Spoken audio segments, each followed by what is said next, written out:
one of the things we do with a lot of our clients is take a look at the mission statement, take a look at the value statement of the organization, and you're looking at organizational culture. The problem is that when you try to translate that globally into how you're going to work with other cultures, or this is how we do it in Milwaukee, now how do we do it in Bombay? But in Bombay, these words have different meanings. So doing things in a way where everyone feels fulfilled. Well, what is fulfilled in Indian culture as opposed to U.S. culture? Or giving people the empowerment to do things. Well, one of the things we discovered in some of this kind of work in India, for example, is that empowering people often means taking the responsibility for something off the shoulders, as opposed to making someone take responsibility for doing something. We'll see the word fulfill or achieve goals, but we interpret it very, very differently. And so you have to get down into the weeds of the culture in order to define what is fulfillment in Indian culture. Welcome to Narrative's Leadership Story Talks, where great leaders go beyond the bottom line to create lasting impact. Join hosts Jerome and Julienne Ryan as they uncover the stories behind real-world challenges, offering practical insights to help you lead with empathy, authenticity, and purpose. Each episode dives into how leaders use storytelling to build trust, foster connection, and inspire action. Whether you're navigating workplace dynamics, driving change, or building high-performing teams. Hello and welcome to Leadership Story Talks. I'm Jerome CEO of Narrative. And I'm Julienne Ryan, and I'm happy as always to be here. Yeah, great to see you again. Before we move on to introducing our guest, I want to remind our listeners to subscribe to the podcast, leave a review wherever you find your podcasts, and check out our YouTube channel. You'll find all of these in your episode notes, as well as on narrative.com/podcast. That's NARATIV.com/podcast, where you can find all of our previous episodes of now more than 160 episodes. And we really encourage you to go and check all of that out. But for now, I'm delighted to be joined by Dean Foster, who has spent more than 30 years helping Fortune 500 companies, governments, and universities do business across borders with confidence. In his new book, Business Beyond Borders, he brings his lessons to life through unforgettable real-world stories, from negotiating with Bedouins in the Libyan Sahara, to managing teams in Rio de Janeiro, to giving a keynote during an earthquake in Mexico City. I want to hear about that one.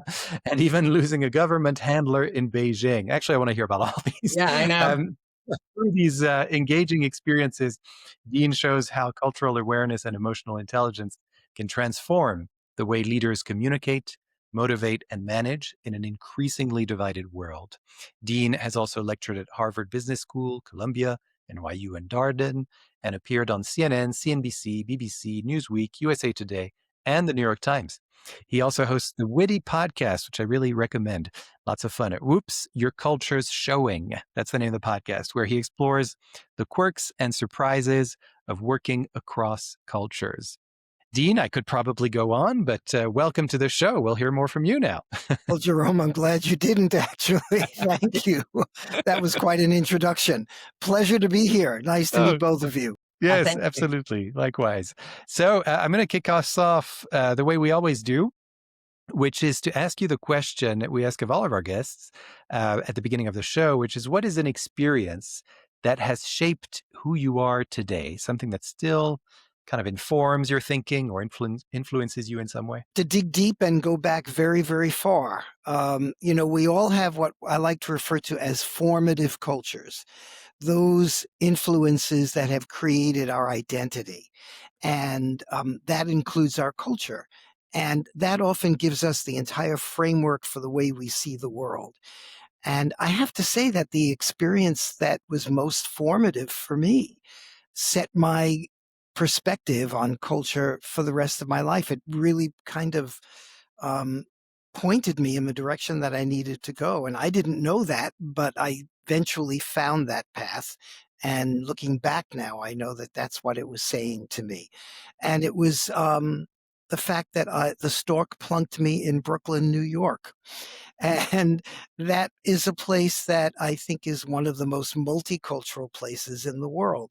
Had I been born anywhere else, I'm not sure. Well, I could think of several other places that might have given me a similar experience. But at the time when I was born, there weren't as many. And and I think that there were many, many other places where I wouldn't have grown up with the perspective that I grew up with in the apartment house that I grew up with in Brooklyn, New York, where we had people from all over the world as neighbors. Just go down the hall, go up the stairs, go down the stairs, and you're traveling the world. Correct. And I was influenced by all of these people. And the more I think about it, the deeper the influence is, from feeling comfortable about experimenting with foods I didn't know, to trying to understand how people believed in things that I was not growing up believing in, and what to do about that and how to manage that, and how to manage the reactions that people have to differences. I think inherently I grew up understanding some do's and don'ts around that. And then when I discovered the opportunity much later in life to be able to apply this perspective, to help others in their work with people who think differently, act differently, dress differently, eat differently, make decisions differently, I realized I was digging back into the Yep. deepest part of my past. Mm. Love it. You're speaking our language, and there's so much. We could have this like a 5-hour session and still have more things to talk. Yeah, no, I mean, I really appreciate that because I think so many of our experiences are rooted in our childhood, or so many of the experiences that we end up, you know, kind of emphasizing, or something that influences us in terms of our careers. We can, a lot of times, it feels trace back to our childhood experiences and the environment that we grew up in, whether it's about going against that, or whether it's kind of using that in some way as a springboard to something. So I love that. And I, since we're here to talk about culture, because that's largely what your book is about, Business Beyond Borders. Well, I guess first of all, we should recommend and encourage all of our listeners to go to New York, just get a little bit of that shot of what you were talking about. But in terms of your own experiences, we mentioned a few in the introduction, and I know you wrote extensively about many different experiences, and there's lots of stories that are really engaging in this book. So I encourage everyone to find it and buy it wherever you can.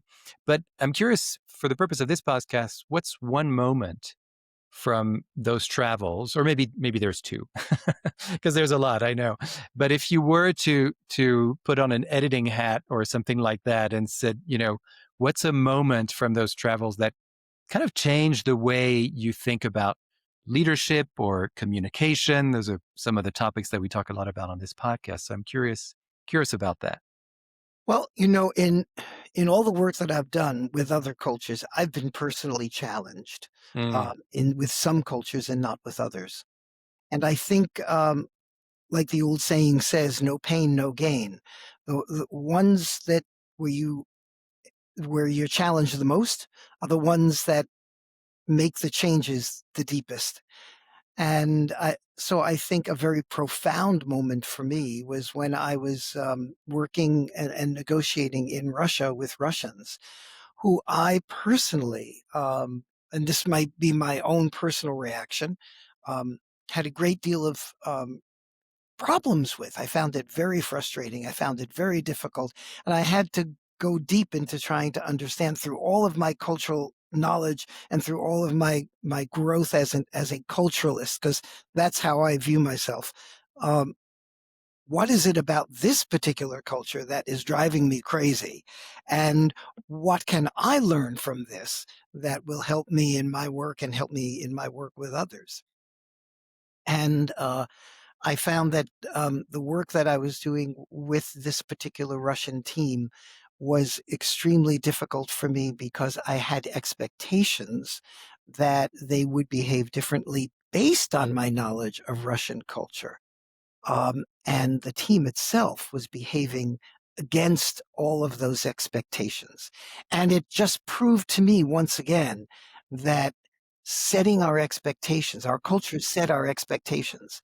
And when we encounter cultures that don't meet those expectations, but present us with things that we didn't expect in often profound ways, challenging authority, challenging the ability to do what one thinks is the appropriate, take the appropriate next step, and yet they would not do that, and building trust in ways that I expected Russians to build trust, and yet they didn't, which only confirmed later on that they were in fact working in a very Russian way. Their refusal to cooperate with any path that I presented to them. And that was the biggest lesson about Russian culture for me. So this was a moment of growth for me, and reinforced some of the things I like to talk about. And yet, it's often, the old story of "Doctor, heal thyself." What one can know and what one can do are often two different things, and that reinforced that for me.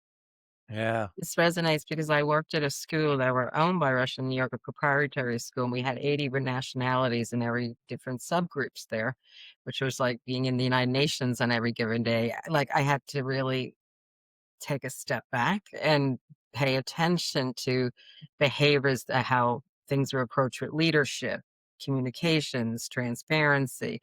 So is there anything that you saw yourself adjusting or reframing or getting guidance from people to be able to learn and get from coaching? Yes, I mean, Russian culture for me, I went in with the understanding that this is what we refer to as an in and an out culture. If you are part of the culture, you're on the in group. If you're not part of the culture, you're on the out group. And if you're in the out group, you're treated as someone who we cannot trust. Mhm. And therefore, because you're on the out group, we can behave in any way that we feel necessary without considering the effect that that has on you, if we feel that there's a benefit to us. It's a win-lose perspective. And I expected that, as opposed to a win-win, let's figure out the best way to get things done together where we both can get what we want. That was not happening because they didn't go into these meetings with that expectation. I expected that. What I didn't expect was being unable to more quickly and easily build that level of trust and get to the inside. And because they kept giving me signals that they were allowing me to come on the inside when in fact they were not. Hmm. Interesting. And that was a deep lesson for me. Yeah. And It's I think interesting. it's a reason why a lot of cultures struggle with negotiating with Russians, because at the end of the day, it it's y- you're not sure if you're actually on the inside, and you need to be. Mm. Hmm. You used the word trust, and that's a word that we hear a lot on this podcast and with our clients as well in terms of leadership. Leaders need to be able to build trust with their teams, and if there is that lack of trust, then performance starts to taper off. And so I'm curious, in your vast experience with different cultures, have you sort of found that there are ways to build trust that are kind of universal, or is it really very specific to the culture that you are dealing with, or maybe even to the individual, him or herself? How do you sort of view that, the building trust piece? In all of my 35 plus years doing this, missiles have fallen away. Yeah, but And there are very few universals. But I always get the question: what's the top three things you need to do, no matter where you are in the world? what's the silver bullet? Yeah. We're all wired the same. We all have the same human needs. Hmm. But how we go about fulfilling those needs, and how we go about doing all the things that we humans need to do, can and is very, very different. And I am constantly surprised and amazed at how different it is. And so building trust, we all need it, but how we do it is can be very, very different. Yeah. And some build it by building good interpersonal relationships, one and one and one by one by one. And in some cultures that takes a lot of time, and in other cultures that can happen very quickly. In some cultures, it can be something as it can involve things that we cannot cooperate with, like Mm, bribery and passing money under the table and doing something mhm, that you shouldn't be doing for somebody. And that in some cultures is expected. It's for them, it's universal. Mm-hmm. So Mm-hmm. if you're encountering these things, you have to come up with strategies for managing these differences, some of which you cannot control. Because your job is not to change people. Your mhm, job is to change your own reaction to what people present to you. At the Mm-hmm. end of the day, you've got to do your job. You've got to be successful, even with behaviors and attitudes and beliefs that you don't understand or even cannot cooperate with. Hmm. Yeah, yeah. Well, maybe that calls for one of those examples that we talked about in the introduction. yeah, um, been and taking and notes. it, right. Well, Julienne, maybe there was one that you wanted to know more specifically about because I think you had I written mean, something about. I just you had me at the tagline on your book because when you went from Rio, having been there during the Olympics as part of my husband went with the athletes that they were coaching, to you were saying the Bedouins. I was like, well, and having worked with different groups, I was like, that's eclectic. Yeah. Yeah. Different use of time and sound and all the pros. So pick one. Well, in Rio, I think in the chapter in Rio, I talk about this phenomenon where uh, a very simple event where I was going out to dinner with a friend, Brazilian friend who was taking me to dinner, and she was parking the car, and there were meters on the street, and I was going to help out, so I got out of the car and was looking to put some money in the meter. She said, "Oh no, no, don't do that." She said, "Let me take care of this." And she walked to the corner, and there was a fellow at the corner, and she's had a chat with him, and obviously passed some money to him, and then came back to me and said, "Let's go on to the restaurant." And I said, what just happened then? And what about the meter? And she said, well, forget about the meter. She said, I took care of it. We have no problem here. And then she went on to explain to me that even if she had put money in the meter, maybe it was working, maybe it wasn't. That was not going to solve any problem at all. She had to pay the fellow on the corner because he was going to watch the car. And if we Mhm. didn't do that, we were going to come back. Maybe the car would still be there. Maybe there would be a ticket or not, but there'd be 4 flat tires. And so this this immediately raised the issue of, to some degree, there's an issue. Here's a culture where you've got to take care of people for any number of reasons. If we're generous, we can ascribe this to the fact that there's this deep need for interpersonal relationship and taking care of one another all the time in some way or another. And that's kind of a positive spin on this. The negative spin on it is that in order to get anything done, you've got to pay somebody to do it. And that includes things like protecting the tires on your car to getting a document stamped by the local government office. And that is something or giving a gift to somebody or helping somebody out in a way that might go beyond what would be expected or certainly legal in other cultures. Mm, And that's the way you need to build trust in yeah. that particular culture, Yeah. Yeah. Yeah. showing that interpersonal taking care of. Now, the bottom line there, Jerome, you asked for a universal, is that if you're presented with a situation where you cannot do this for any number of reasons, like it's illegal, for one thing, you still have to honor the need for the interpersonal relationship, but do it in a way that allows you to do it. I remember in China, one time I was working with somebody and they suddenly came up to me, um, not too soon after we began our working relationship. And they said, by the way, I'm trying to get my son into a US medical school, and being a US American, can you help me? Mm, And I mm, was I understood this from a Chinese perspective. But what was happening here is the assumption on the Chinese part that because we had a relationship, we now had the development of guanxi, which is obligations between one another. On a personal level, there's little distinction between professional and personal. And because we were working together, now he could also presume that he could ask favors of me personally. Mm. It was difficult for me to do anything to help his son directly get into U.S. medical school. And had I done too much, it might have crossed the line. But do something. Mm. So I said, I have friends who had a dean at a university who is affiliated with the medical school, and I said, let me contact him and see what he might be able to do. That was enough. You cannot walk away from the need for establishing the personal relationship, but you have to do it in a way strategically that allows you to do it without crossing the wrong line.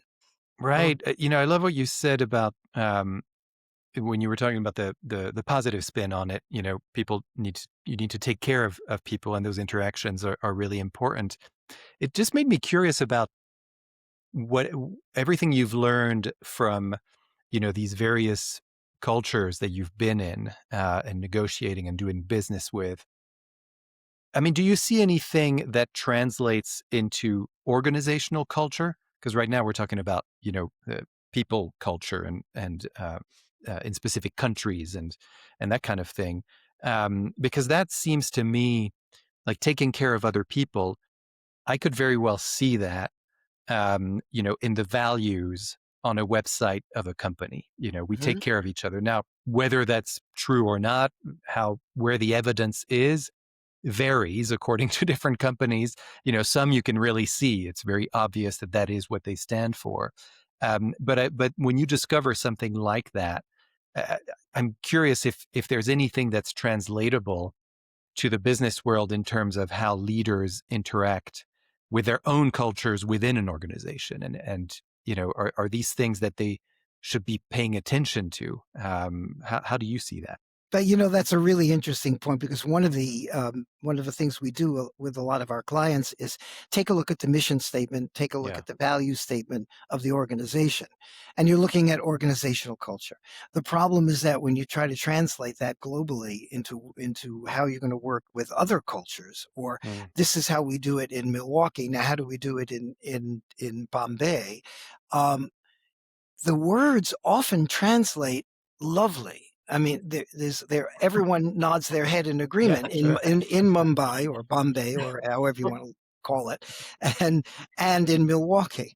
But in Bombay, these words have different meanings. So doing things in a way where everyone feels fulfilled. Well, what is fulfilled in Indian culture as opposed to U.S. culture? Or giving people the the empowerment to do things. Well, one of the things we discovered in some of this kind of work in India, for example, is that empowering people often means taking the responsibility for something off the shoulders, as opposed to making someone take responsibility for doing something. So free me from being the individual who's responsible for doing something, as opposed to giving people the authority to make decisions on their own. And that's often, but we'll see the word fulfill or achieve goals, but we interpret it very, very differently. And so you have to get down into the weeds of the culture in order to define what is fulfillment in Indian culture, and working on a team in India or China, as opposed to a sense of fulfillment in the US or any other culture. Right. And that's where we see the real differences. It's interesting because it all of this connects and aligns so much with, some of our work when we work on people's stories, actually, because one of the things that we're always encouraging people to do is to really dig a little deeper into defining some of these words that we just use out of habit, such as leadership, such as values and things like that, or even taking care of others, what does that actually mean? And our hope and intention is that the story will kind of provide the evidence for what it means to that person and to that company, et cetera, because you'll take me into an experience that shows me how you take care of others and how that's important for you. And I'm curious, in your work, I mean, do you sort of, is part of your mandate when you work with organizations, especially on the cultural perspective, to sort of try to get people to understand each other better, and work with each other better based on what you're learning about their cultural perspectives, and what, how you're seeing something this way, which is completely different from what I'm seeing, but the words are exactly the same. Is that part of what you do to sort of try to reconcile all of that? Yeah, I think it most definitely is. I think that's the heart and soul of what we do, Mm, actually. mm, Some things we have to, in order to get there, some things we have to do is first help people understand that we're all cultural beings. And so, with few exceptions, no one's working intentionally maliciously here, and no one's being intentionally uh, uncooperative. Everyone's just trying to do what they think is best for them. But in so doing, we wind up behaving in different ways because we are cultural beings. Once we become aware of the cultural influences that drive us, then we can begin to moderate our behavior in order to help each other achieve each other's goals, assuming we all have the best of intentions. And at that point, usually, if anybody doesn't have such good intentions, it will come out. And, It's amazing. First of all, I think they should be mandatory for everyone in our country close to learn what you're teaching. I mean, just come out professional, learn this sooner than later. We would just change the experience we have, experience others. But you reminded me, even language and where conflict starts, so where there's divides. I worked at one company, British owned, international. We were supply chain, and I remember the engineers would write to each other.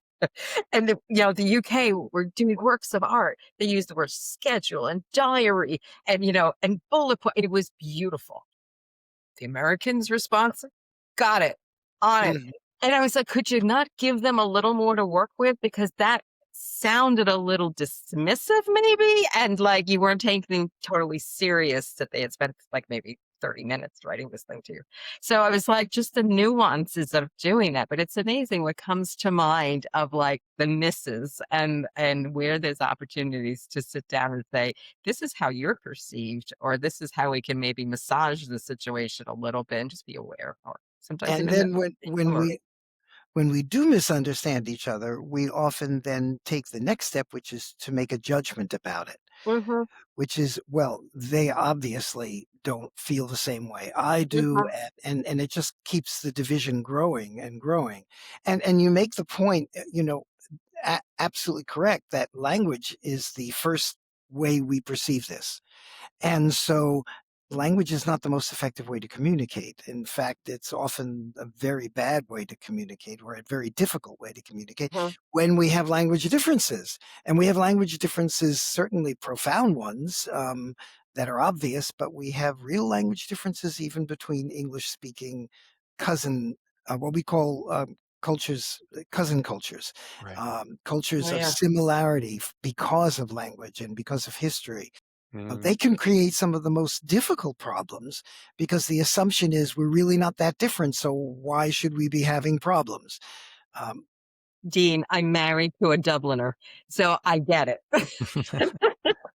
Yeah, and my father was French and my mother's American, so Ugh, the yes, we the both. family reunions were always very interesting when you had the Oh the my lord. southern part of the U.S. coming together with the Parisians. It's very different, different, Mm, kind of and influences, it, obviously, and different personalities and ways of speaking, etc.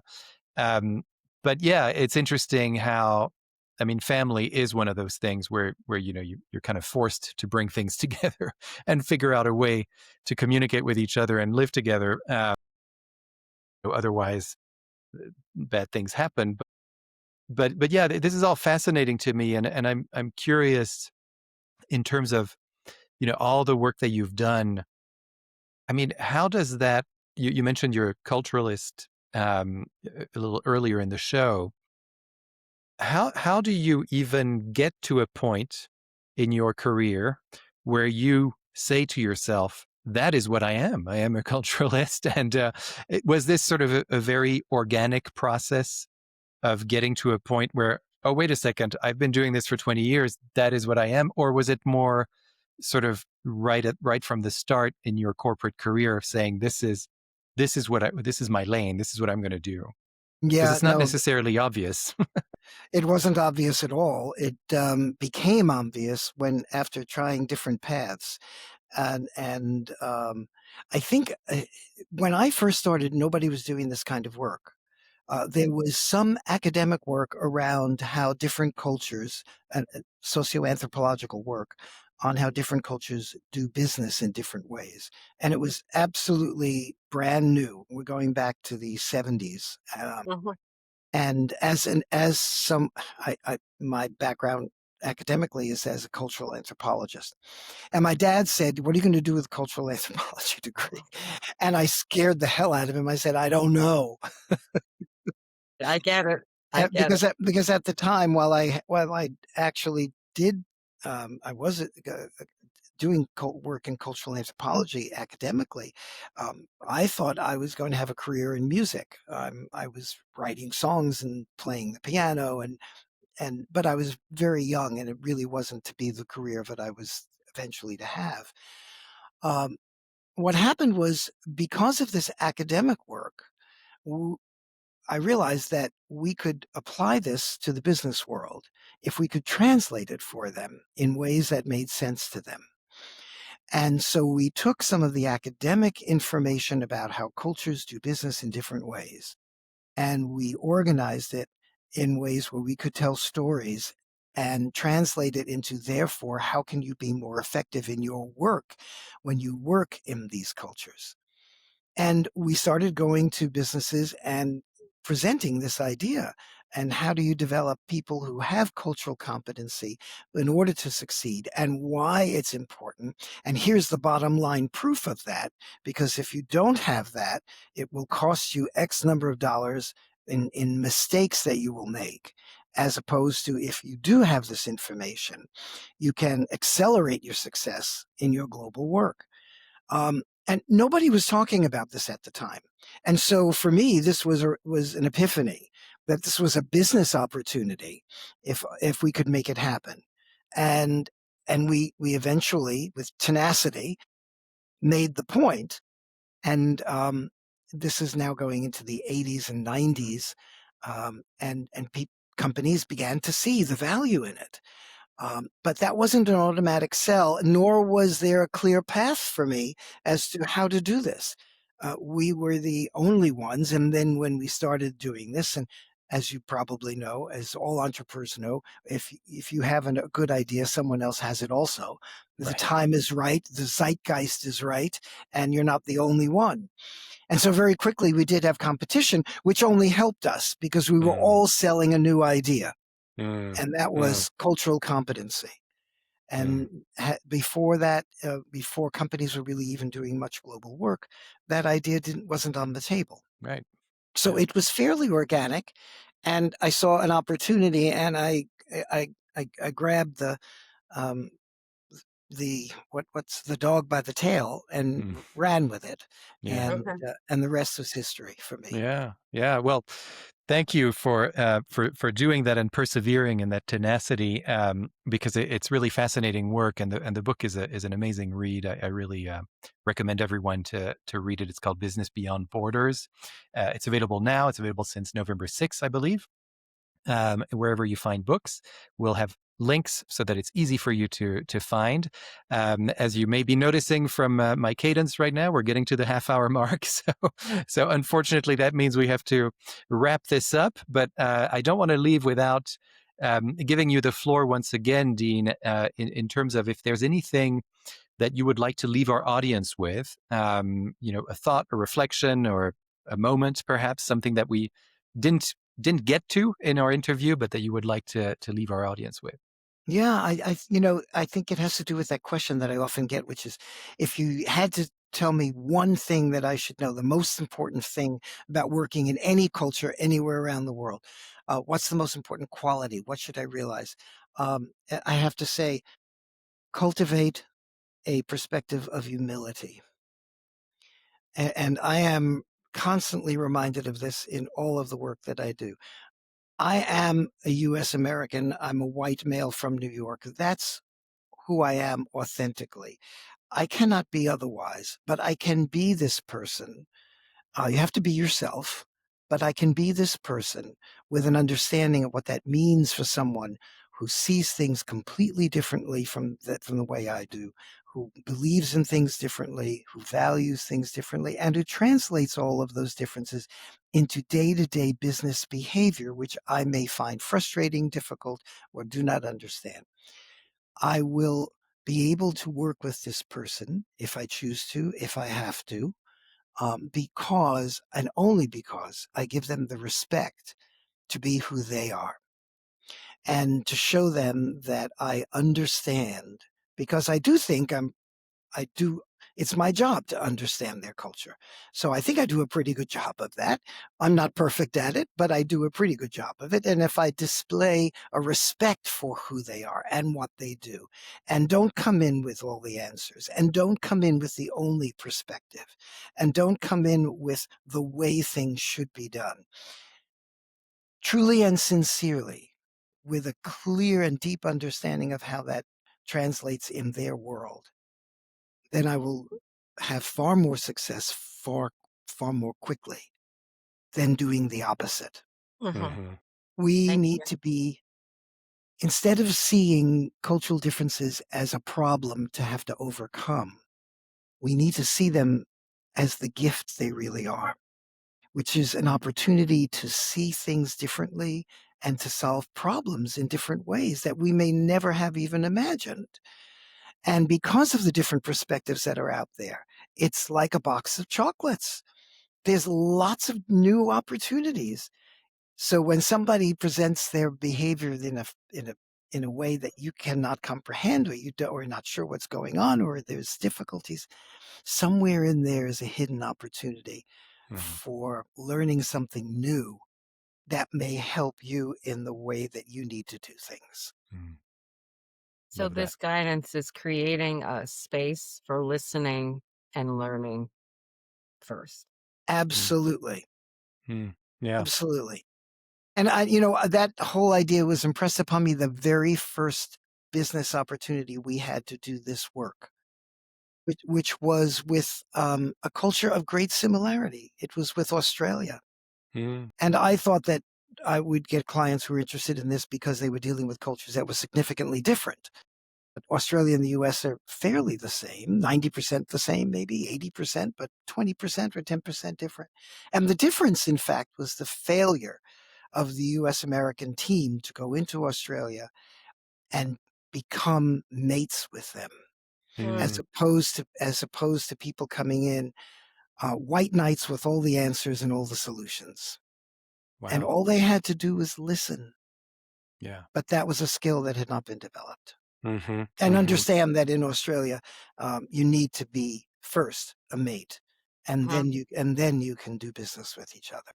Interesting. Wow. Thank you so much. Yeah. Come, Thank you so much. This is, come back and see us again. I'd yes, We're, for love sure. to. We'll tell more stories now that we've got yes, the so much. perspective Oh my set. goodness. That's right. That's right. We can just have lots and lots of stories next time. But well, thank you so much. I think that's also a fantastic message to leave our audience with. It's kind of uplifting in this moment of polarity and division, etc.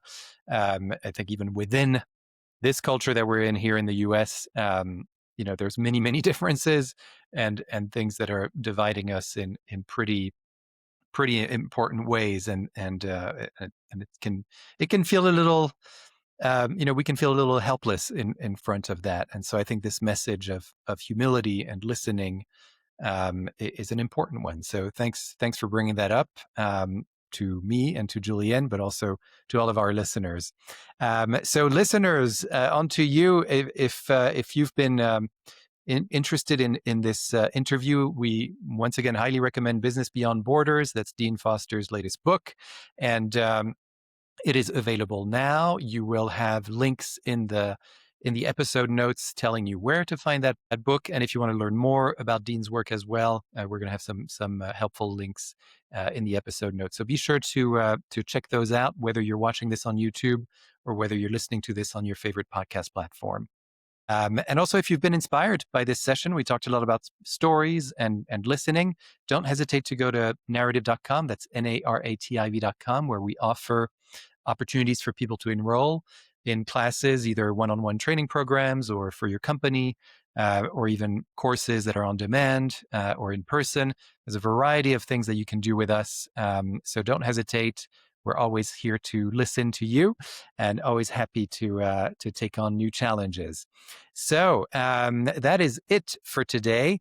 Really, really want to thank you again, Dean Foster, for being with us today. That was delightful. And thank you, Julienne, for being my Thank wonderful you. co-host. Always happy. And this Yeah. is the best. Thank you. Yeah. Let's do it again. Yeah. Julienne, thank you. Jerome, thank you. It was really nice chatting with you both. And I feel like we should have a big cup of coffee and just continue. Absolutely. I know, It's exactly, great exactly. space and cyberspace between us. Okay. That's right. But for now, it is time to say goodbye and see you next time, dear listeners and viewers. Thanks so much for tuning in. Bye-bye, Cheers. everybody. Bye now. For more information on the narrative listening and storytelling method and how it can help your business, go to narrative.com.